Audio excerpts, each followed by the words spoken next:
Well, later tonight, you may have heard on pay-per-view the...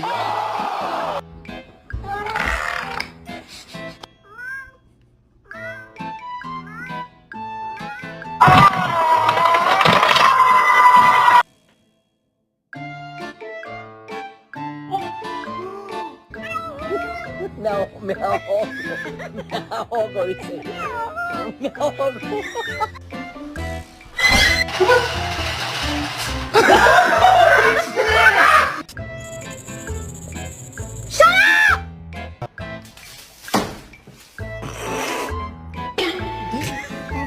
Catherine?